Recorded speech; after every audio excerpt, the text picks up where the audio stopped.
US Chamber Cyber Conference now next saw participation from US federal security agencies and organizations, US Cyber Command, National Security Agency, US Department of Homeland Security, Department of Defense, Secret Service Criminal Investigation Department, Cybersecurity Infrastructure Security Agency, Federal Bureau of Investigation. The conference was designed with both small and large businesses in mind. Broadband and information technology are powerful factors impacting new markets and increased productivity and efficiency. However, businesses need a cybersecurity strategy to protect both organizational infrastructure and customer data from growing cybersecurity threats.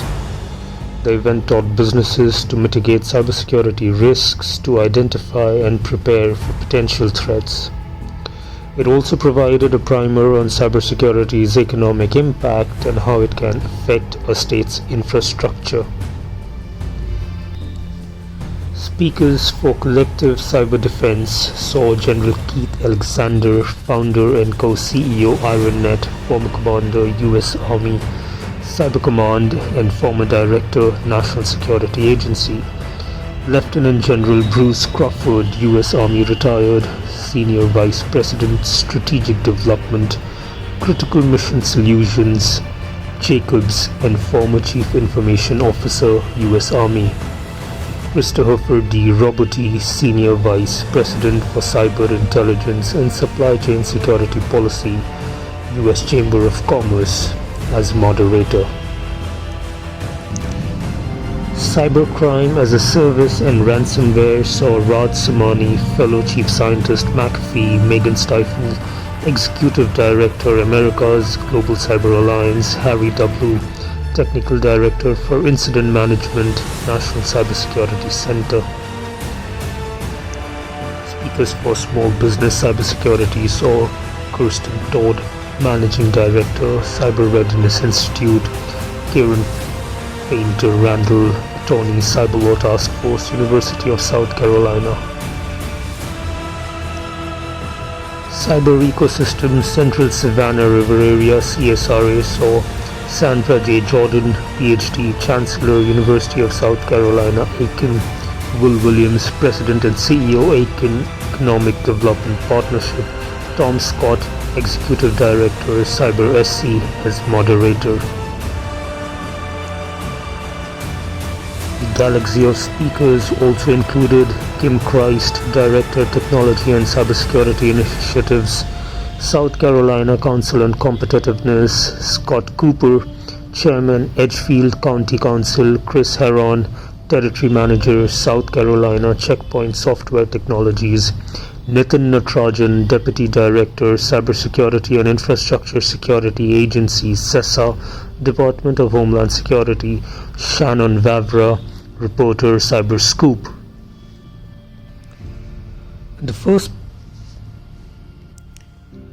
first portion of this conference, South Carolina's Governor, the Honorable Henry McMaster, and the CEO of South Carolina Chamber of Commerce, Bob Morgan, kicked off the event. General Keith Alexander, founder and co-CEO IronNet, former commander US Army Cyber Command and former director National Security Agency, and Lieutenant General Bruce Crawford, US Army retired, Senior Vice President Strategic Development, Critical Mission Solutions, Jacobs, and former Chief Information Officer, US Army, engaged in a meaningful discussion about the need for public and private organizations to form a collective defense in cyberspace to share information, hunt, identify, and stop threats together.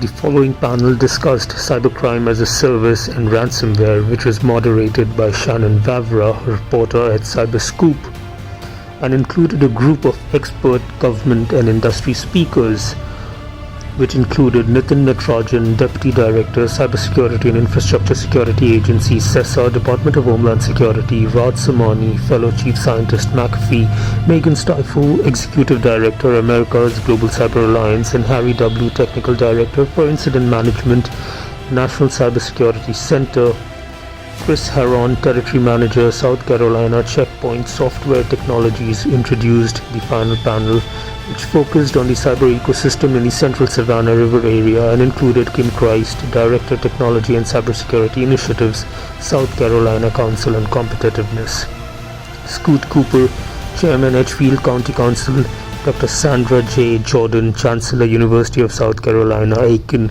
Will Williams, President and CEO, Aiken Economic Development Partnership; and Tom Scott, Executive Director, Cyber SC.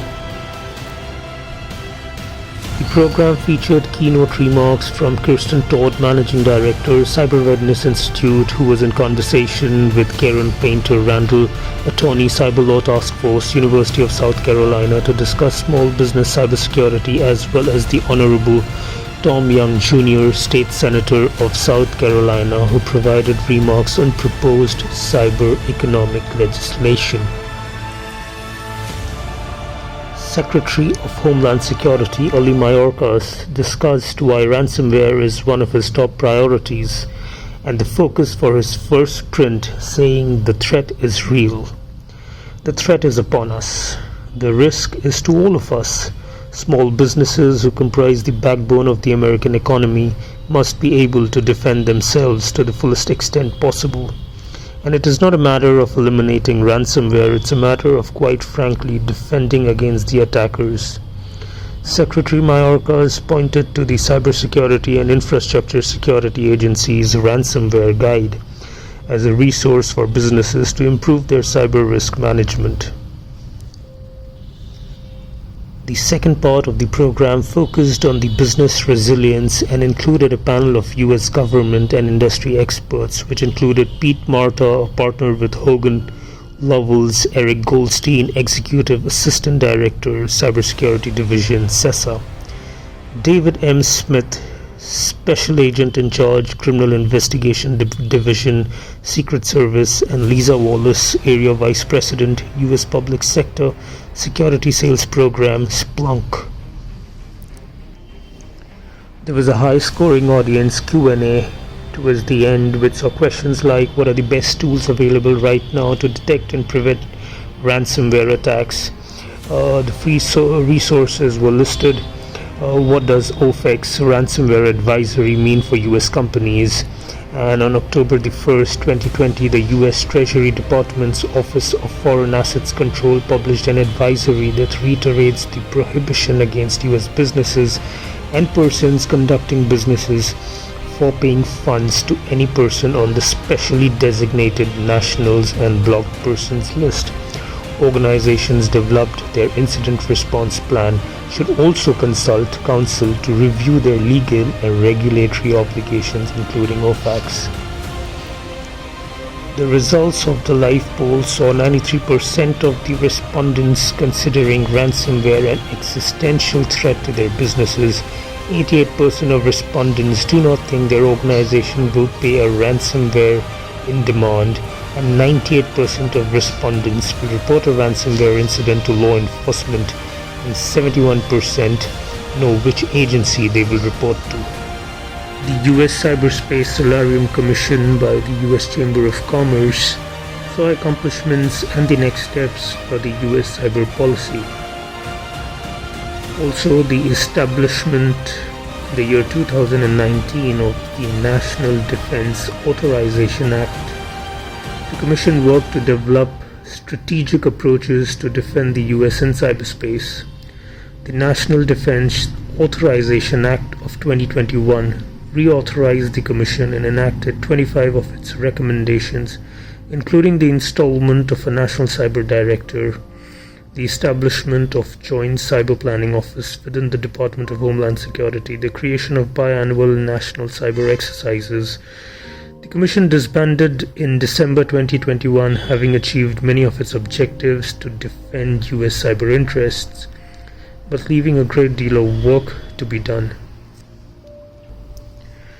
The webinar also highlighted the Commission's work, its impact on U.S. defense priorities, and the challenges that remain. Congressman James Langevin, Commissioner, will provide remarks on the Commission's accomplishments. Mark Montgomery, former Executive Director of the Commission, reflected on its work and the priorities of cybersolarium.org, and J. Chris Inglis, National Cyber Director, provided perspectives on the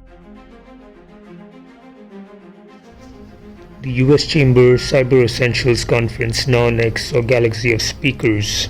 Trent Frazier, Deputy Assistant Director, Stakeholder Engagement Division, Cybersecurity and Infrastructure Security Agency, U.S. Department of Homeland Security. Bradford J. Wilke, Senior Advisor for Stakeholder Engagement, Cybersecurity and Infrastructure Security Agency, U.S. Department of Homeland Security. Spencer Ferguson, Founder and CEO, Wasatch IT.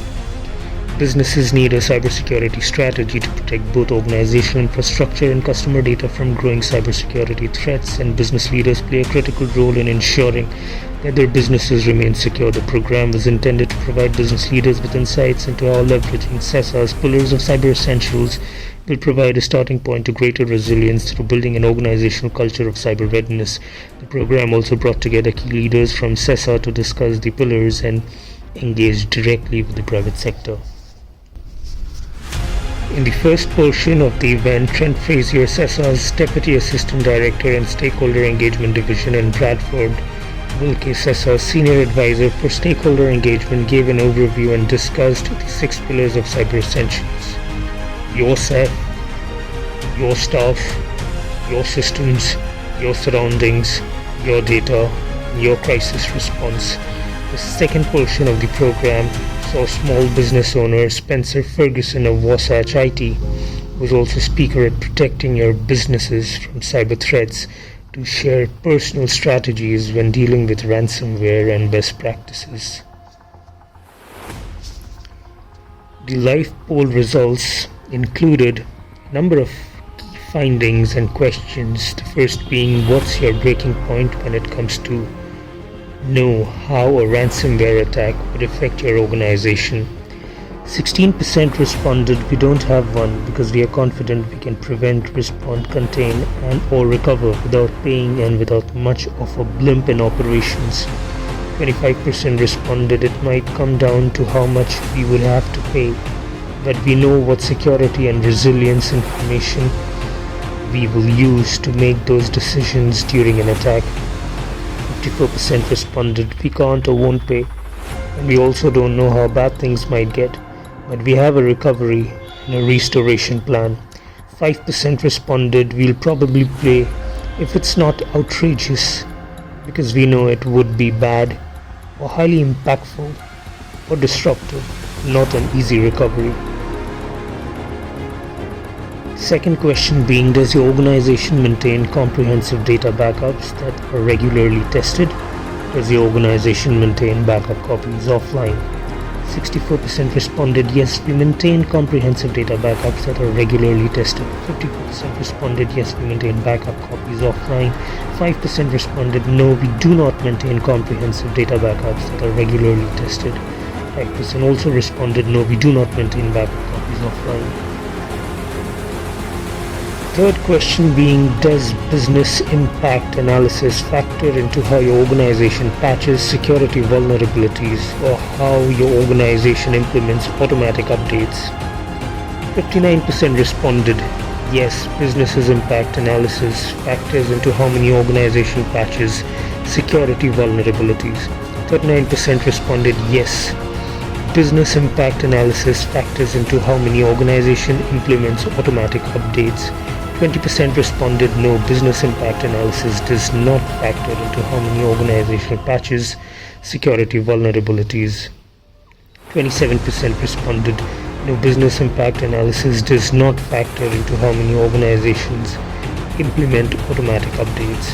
Fourth question being, has your organization developed and tested an incident response plan? 68% responded yes, 32% responded no. Cato Network's fourth cybersecurity session, Supply Chain Attacks and Critical Infrastructure, CESA's Approach to Resiliency.